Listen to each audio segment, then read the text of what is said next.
राज्यात अवकाळी पावसाने पुन्हा जोर धरला आहे। भारतीय हवामान विभागाने अनेक जिल्ह्यांसाठी ऑरेंज आणि येलो अलर्ट जारी केला आहे। पुण्यासह विविध भागात गारपीटसह पाऊस झाला असून शेती पिकाचे मोठे नुकसान झाले आहे। राज्यात गेल्या काही दिवसांपासून सुरू असलेल्या अवकाळी पावसाने शेतकऱ्यांचे मोठे नुकसान केले आहे।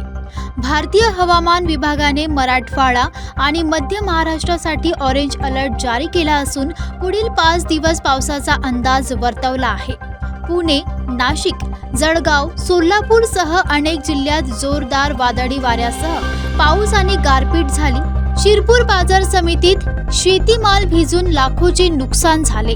नांदेड, चोपडा आणि निफाड परिसरात ज्वारी, कांदा, गहू आणि द्राक्ष पिकांचे मोठ्या प्रमाणात नुकसान झाले आहे।